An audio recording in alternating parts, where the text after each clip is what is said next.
after Help Wanted, we got Security Breach. Were you happy with the release of Security Breach when it first came out? Security Breach, there's a really big story behind that.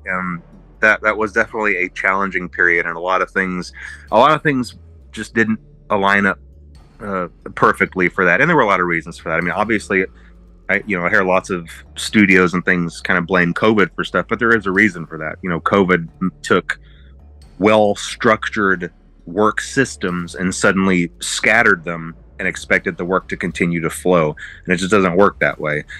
From my understanding, I'm pretty sure most, if not every, member of Steel Wool got scattered across the country and were trying to just carry on with the workflow, and it was just really difficult.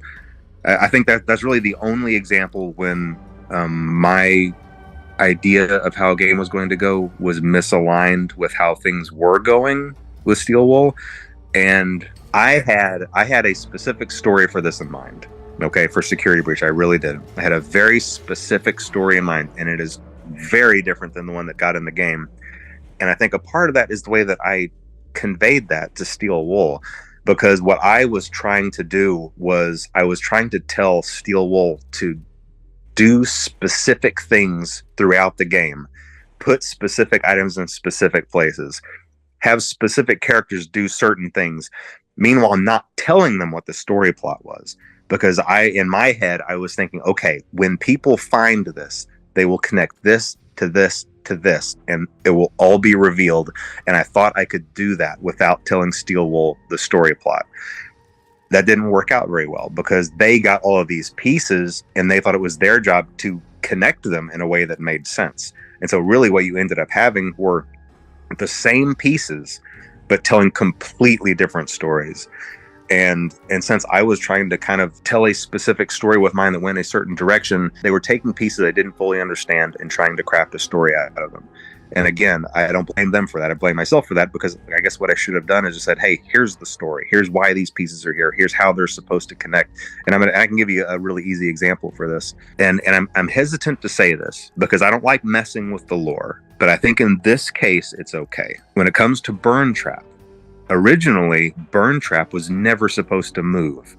He was supposed to just be something you saw in the corners, or like if you were walking past machinery, you might be able to peek in between two things and see him in the corner or propped up against a wall, almost like a some kind of decaying movie prop, and you never fully understood what his purpose was. And he had a very specific purpose, and I'm not going to say what that purpose was, but realistically, he never moved. Well, obviously that's not what we got in Security Breach. In Security Breach, we got a capsule opening and purple smoke flowing out and him climbing out and coming to get you.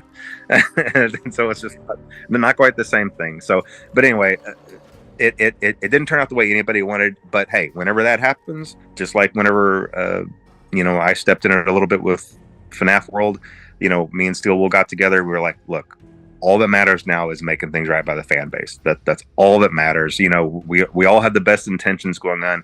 We all wanted to make a good product, and we went in and we made Ruin for it, and I hope that redeemed the game, and I feel like it did, because I think it was really great.